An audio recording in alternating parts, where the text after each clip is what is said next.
Hello friends, एक बार फिर से स्वागत है आपका हमारे यूट्यूब चैनल पर। मैं हूं रजिस्टर्ड फार्मासिस्ट महेंद्र सिंह और आज आपके सामने लेकर आया हूं लिंकोमाइसिन इंजेक्शन के बारे में डिटेल में पूरी जानकारी। लिंकोमाइसिन इंजेक्शन का उपयोग बैक्टीरियल इन्फेक्शन के ट्रीटमेंट में किया जाता है और जो आज हमारे पास ये इंजेक्शन है आपको दिखाई दे रहा होगा।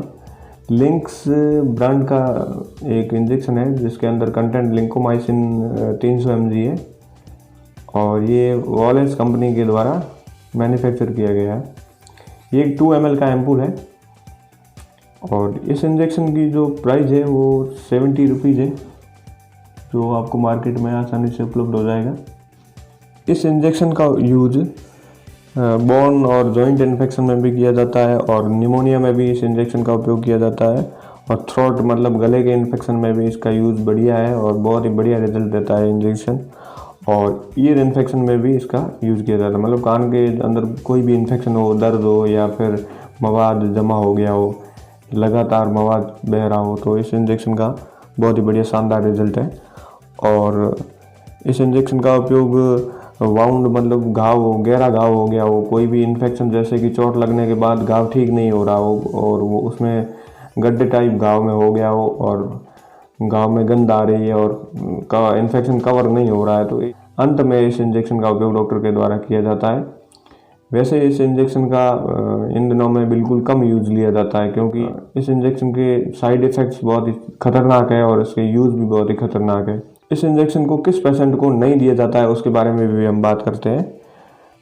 ऐसे पेशेंट जिनमें इंटेस्टाइनल डिजीज़ हो, जैसे पेट में कोई भी बीमारी हो, तो इस इंजेक्शन का यूज़ बिल्कुल नहीं किया जाता है। और लीवर डिजीज़ हो, लीवर डैमेज हो या फिर डिजीज़ हो, लीवर के अंदर कोई भी इन्फेक्शन हो तो इस इंजेक्शन का बिल्कुल यूज़ नहीं किया जाता है।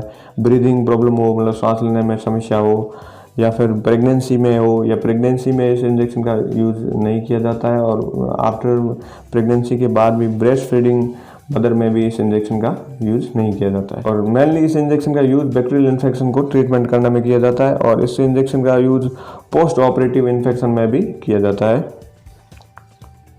इस इंजेक्शन को बहुत कम यूज़ किया जाता है क्योंकि इसका कारण ये बहुत कम यूज़ करने का कारण है कि इसके साइड इफ़ेक्ट्स बहुत ही खतरनाक है, इसको बिल्कुल कम यूज़ किया जाता है।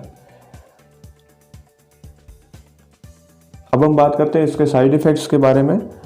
अगर इस इंजेक्शन का यूज़ ज़्यादा किया जाता है या फिर इस इंजेक्शन को यूज़ करने से साइड इफ़ेक्ट्स ये है कि डायरिया हो, मतलब इस इंजेक्शन को यूज़ करने के बाद दस्त मतलब रुकती ही नहीं है, लगभग 10-12 दिन तक दस्त लगती रहती है पेशेंट्स को। ये इसका साइड इफ़ेक्ट्स मेनली देखा गया है। और इंटेस्टाइन के अंदर स्वेलिंग भी हो सकती है, सूजन हो सकती है आंतों में। जो जनरल साइड इफ़ेक्ट्स वो ये है कि वो जहाँ पे रिएक्शन इंजेक्शन की साइट पे रिएक्शन हो जाता है, स्वेलिंग, पेन, जहाँ पे इंजेक्शन को इंजेक्ट किया जाता है वहाँ पे स्वेलिंग आ सकती है, दर्द भी हो सकता है। और अब हम बात करते हैं इसके डोजेज के बारे में। इस इंजेक्शन को आईवी इंट्रावेनस और आईएम इंट्रामस्कुलर दोनों रूट से लगाया जा सकता है। इस इंजेक्शन की डोज एज और वेट के हिसाब से डिज़ायर की जाती है, वो डॉक्टर के द्वारा डिज़ायर की जाती है। इस इंजेक्शन को डॉक्टर की सलाह के बिना बिल्कुल नहीं लेना चाहिए, इसे घर पे बिल्कुल यूज़ नहीं करें। ये सिर्फ हॉस्पिटल यूज़ के लिए इंजेक्शन बनाया गया और इसके ऊपर क्लियरली मेंशन भी किया गया है ये एक शेड्यूल एच ड्रग है जो ओनली प्रिस्क्रिप्शन के द्वारा है, डॉक्टर के प्रिस्क्रिप्शन द्वारा प्रिस्क्राइब की जाती है। और इस इंजेक्शन का उपयोग छोटे बच्चों में जैसे कि न्यू बॉर्न बेबी उसमें बिल्कुल भी यूज़ नहीं किया जाता है, इसको एडल्ट में ही दिया जाता है। तो इसकी डोज है, नॉर्मल एडल्ट में इस इंजेक्शन को इंट्रामस्कुलर रूट से 600 mg पर डे लगा सकते हैं। और अगर सीवियर एडल्ट मतलब पेशेंट सीवियर इन्फेक्शन, ज़्यादा इन्फेक्शन हो तो इस इंजेक्शन को इंट्रामस्कुलर 600 mg BD भी लगा सकते हैं, मतलब सुबह शाम भी डॉक्टर के द्वारा लगाया जा सकता है। और इंट्रावेनस डोज है वो 1000 mg पर डे लगा सकते हैं, 1000 mg पर डे लगाया जा सकता है। और इन्फेक्शन बहुत ज़्यादा बढ़ गया हो, जैसे कि अगर पेशेंट की जान जा सकती है तो इस इंजेक्शन का उपयोग 8000 mg पर डे लगाया जाता है।